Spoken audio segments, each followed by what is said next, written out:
Charlie Christian had a fan. All right. Too hot with temperature. Okay, I can ad-lib. Well, good afternoon. Obviously, we're here in Bradenton in front of the hospital, and I'll talk a little bit more about that in a minute. But just in terms of Manatee County, I was just at Two Rivers Mobile Home Park. We walked the streets there, talked to some of the residents. They're actually working really hard to fix up their places, but giving them information on some of the things that are going to be done. I know the city's going to be working on some stuff. FEMA has approved us for individual assistance. We're also working on the transitional housing, which hopefully will be approved very soon. We have 100% power restored in Manatee County for accounts that can receive power. So if you don't have power, it may be because you had a lot of water damage, the underlying electrical infrastructure was damaged, and it may not be safe to receive power. In fact, they were in that mobile home park at Two Rivers. People would try to crank AC, smoke, this and that. So there's just going to be some issues with receiving power. But the availability of power in Manatee County is now 100%. We also will, by the end of today, have all state roads cleared and open. We did reopen the section in Sarasota on Gulf Drive there with Longbow Key. That'll also extend all the way through here in Manatee with Anna Maria Island. Massive amounts of sand dumped on the shore, the roads, and the other places there in the barrier island. So they had to bulldoze 4 or 5 feet of sand off the roads in some of there. We also had structural damage in portions of the road. Our guys went in there and are fixing that very, very quickly, and we're happy for that to be the case. We have pods set up now, and we have 33 different pods. We're probably going to be retrenching some of those because fortunately we put pods in areas that didn't get hit as bad, like Leon County and some of the others. But for the areas that are in need of that, we do have them in Manatee, we have them in Pinellas, we have them in other counties around this area. You know, we'll keep doing that mission as long as it's needed, and we're happy to do that mission. We're here, well, before I get to why we're here, because we had a very robust rescue mission as soon as the storm hit. You had sheriff, police here in Manatee, Sarasota, Pinellas, Hillsborough, Pasco, all the way through the Big Bend, and then our state assets, State Guard, National Guard, Fish and Wildlife, all the different highway patrol, everything that we have to bring to bear came in, and there were thousands of rescue missions that were successfully completed. That was great. A place like Taylor County, which was ground zero, 15 plus feet of storm surge, they had 0 fatalities for a surge that was monumental. So hats off to everybody involved with that. But because there wasn't a demand for rescue operations pretty shortly after the storm, we quickly recognized that there was a demand for ongoing rescue operations in western North Carolina. So we launched Operation Blue Ridge. We have State Guard, we have National Guard, we have Fish and Wildlife. They are on the ground. We have a way for people to sign up, just like we did when we rescued people out of Israel, just like we did when we rescued people out of Haiti. You can sign up, and we potentially can bring a Chinook helicopter or a smaller bird to come lift you out. I don't think you're going to be able to get very many people out on cars right now. A lot of the roads have been destroyed in that part of the state of North Carolina. So it's a really serious issue. There's a lot of people that still need to be rescued. You know, some people may want to hunker down and just want some supplies, but you're going to have to airlift in the supplies too. So that mission is ongoing. We're happy to be able to assist. I know a lot of Floridians have already signed up. I think a lot of people in Florida know, but if you don't, in the summertime, western North Carolina is like Florida north. I mean, you throw a dart anywhere, you're going to run into a Floridian. And a lot of them come home probably by the beginning of September. But as we're out here, this is scorching hot still. When you're up in those mountains, it's a lot cooler, and sometimes people stay. So I know there's some Floridians that have stayed. So we're conscious of that, and we want to be helpful for them to be able to bring them to safety. And it's just going to be like we did in Israel. We had Floridians sign up. We had the planes. If people from New Jersey or wherever wanted to get on the plane to leave Israel during the Hamas-Israel war, of course we're going to rescue them. The same thing that'll happen with North Carolina. We have some Floridians sign up. You go. If there's other residents, if they're North Carolinians or wherever, of course we're going to let you get on the helicopter and bring you to safety. So our folks are working there. We do got guys on the ground in that part of the state already helping. You know, when you land a helicopter, you got to have an LZ. You got to have a place to land it. The Chinooks are big. They can fit probably 40 packs to bring them to safety, but you got to have a place to land. So we're working through all that and very much want to be involved in that mission. And again, these are rescue assets that are not being used in Florida, partially because we had such a robust response immediately after the storm. Now we're here in Manatee at the hospital, partially to highlight that, you know, there are things we can do to help mitigate the effects of a major storm and weather event. And so we were saying days before the storm, we had all these flood protection devices, they call them tiger dams, that we wanted to deploy at the request of local communities. And so Manatee reached out to us about bringing some stuff here in areas that had been prone to flood. You look, there's nice water right there. I mean, it's a beautiful, beautiful view, but when you have surge, you're going to end up getting it here. So I think they requested it, and 3 hours later, it was here. And actually, they had to figure out exactly where they wanted it, and so they were able to put it up. But the result is, and you can see how they were stacking this, the result is where those tiger dams were placed around this hospital, there was not any water damage. So this worked. We also did it at one of the fire stations in Tampa, and it worked there with no water damage. And so I think this is something that not only can be applied to critical infrastructure and things like hospitals and first responders, but it could be used in residential communities. I mean, if you had the tiger dams in some of these areas that were low-lying, like we were in Pasco right on the water, you know, the water went up 3-4 feet. You have the tiger dam and you don't get any intrusion into your home or very minimal. That is a huge, huge difference. So I appreciate the folks that helped make this happen. It has been effective. Anywhere it was done was basically effective. We know, look, we don't know if we're going to get any more storms this season. There's some stuff brewing right now. There's nothing definitive. We thought maybe it would form. It hasn't formed.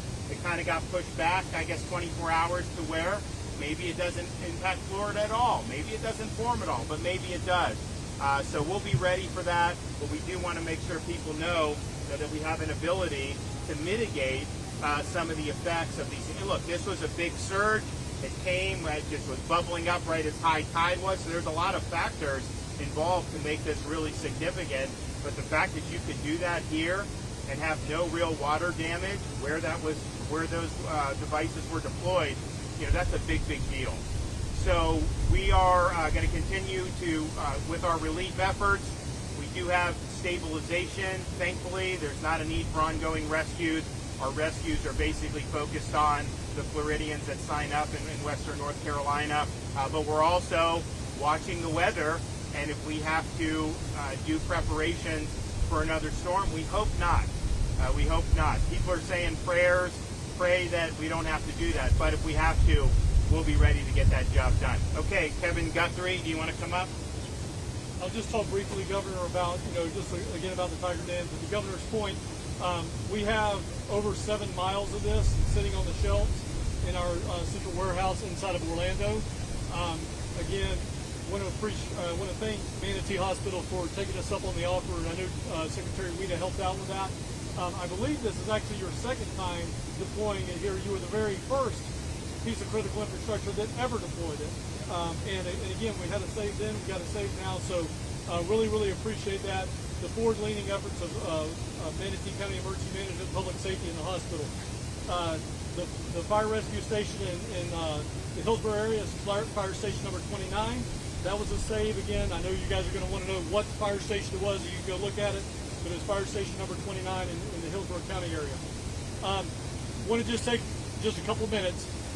If you've been a victim of this, you're a disaster survivor, you've had some type of flood inundation, you've had some costs that you've had to pay out, you can go ahead. Individual assistance is turned on in Manatee County, also Sarasota. Just about everything in the Tampa Bay media market is turned on, with the exception about Polk County.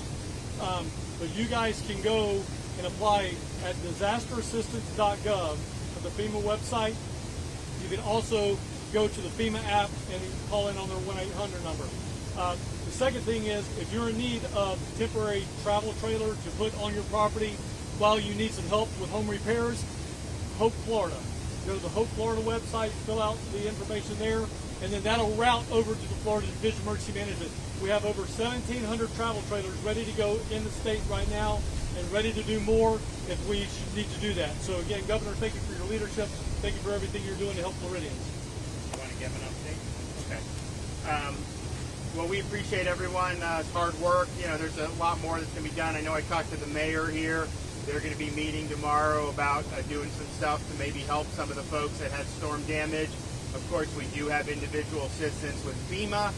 We do think we're going to get the transitional housing approved. So if you have damage to your home and you have to muck and gut it, you can stay in a hotel and get reimbursed from that. That's a live option in a place like the Tampa Bay area, because you got a lot of hotels. May not be as good of an option for people in Taylor County, which is more rural, and they just don't have a lot of hotel capacity there. That's why you have the travel trailer option, where you can put that on your property. So we're really sensitive about the folks that are in this period of displacement, either because they have to rehab their home or potentially completely rebuild it. And so we're going to use the tools at our disposal to be able to provide relief for folks. Okay, with that, any questions? Governor, did you see the 60-minute story last night about Heritage Insurance and offering payouts that are way below what it takes to repair the homes? I did not. You know, I have a history with 60 Minutes. I think, as you know, they did a smear piece on me that was debunked. It was really embarrassing for them. So I am very, very much not a fan of them and don't feel credible. However, I will say this: if you're talking about the adjusters that do the report, we now have protections in Florida law that you can't just disregard what the adjuster does. You actually have to have a clear, valid reason to be able to depart downward. That may not have been in place when Ian happened, but I know that particular company has faced fines in excess of 7 figures from the state of Florida. And look, you know, if they're identifying potential criminal activity, you know, we have a Department of Justice in this country, and you know, they focus a lot on their political enemies. Why not hold a wrongdoer accountable? So if that's the case, then they should do it. But we have, with working with the legislature, provided, I think, the consumer protections that would address that particular issue of not following through on what the adjuster's claim is. Looking ahead, we've seen that we're hearing news of potential storms turning. Seeing what has happened here with this storm and the previous storm, some of the things that we were not really expecting, what lessons or what advice or commentary do you have on that as things kind of keep changing? Because for every storm we keep getting surprises. Well, that's you know, Mother Nature. But what I would say is, look back on this storm, look at the preparations, look at the response from the people. The fact that you could have storm surge of this magnitude and have in Taylor County no fatalities, if you tell somebody there's 15 feet or more, you assume fatality. So they worked hard. People in this region worked hard. I think a lot of the citizens were very responsive. So there was a lot of things that were done right. Here's a good lesson, though. Take steps to mitigate. Evan and I were very much out front on this, saying take it. We did have some people take us up on the ability. But if you have things like hospitals, if you have things like police, fire, electrical substations, all those things, that's something that you can protect. And honestly, that probably is something that could work for residential homes as well. You know, we may look to see, is there something we can do to provide some incentives for that? Because my sense would be, if you do something like that, you are probably not going to file a flood insurance claim if you don't have water damage in your house, and that will be good for the. It's not a state program; it's a national program. but maybe there should be some incentives for people to be able to do it. Now, that won't happen for this hurricane season, but maybe for next one. So I would just tell people, keep an eye on the weather, keep an eye on what's going on. I think there's some stuff off the coast of Africa as well. Who knows? We have a hurricane that just went out. It's a fish storm. It's out in there now. And we think some of these others may turn up. In the Caribbean, similar things to what we just faced, potentially not. Too soon to tell, but just know that it is a possibility. We know it's a possibility, and if it comes to the point where we have to mobilize, we will mobilize. That's just what we do. What is the process for applying tiger dam? It's not really a process. I think if you have if a fire station just calls Kevin or calls Florida DEM and says, hey, we want one, we'll work to get it. I mean, you guys got it, I think, in 3 hours from the request till it brought here on the front doorstep. It was 3 hours. I mean, that's pretty remarkable that would be done. So yes, there's not a formal process. If you have critical infrastructure, we want to do it. We are also, and I don't know if we'll be able to do it for this hurricane season, I do think at a minimum, we are talking about piloting something in maybe a low-lying residential area and seeing that how that would work around some of those homes. Because we were just in Pasco County. I can tell you, if they had that, I don't think they would have had water damage in those homes.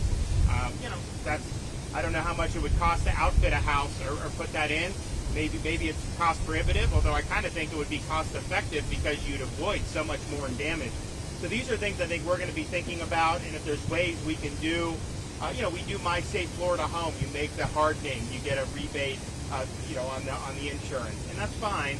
But this would be something where it would potentially preempt you from even having to file a claim, to preempt the damage entirely, and that's, I think, would be a good thing for everybody. So we'll, I think this shows a lot of promise. I think you're going to see a lot of use of this in the future. Governor, were you surprised at the extent of the impact, given how far away we are from the eye of the storm? Not completely, because if you look, the tide was rising as the storm was passing, and it was not a good set of circumstances. And it was a big storm. It wasn't as powerful as Michael or Ian or Andrew or some of the ones we've had in the past, but it was powerful and it was big. And I think that's the difference. Some of these storms are very small. Hurricane Michael was very small. Where it hit was devastating, but it didn't have the reach to be able to do. This storm, the wind stretched out hundreds of miles, and that churns up stuff here. Tampa Bay is very low-lying. Anytime you do hurricane scenarios, you look at Tampa Bay and the surge as being potentially our worst-case scenario just because of how vulnerable it is. There's so many areas that are vulnerable to storm surge here. Okay, thanks so much. We'll have more tomorrow. All right.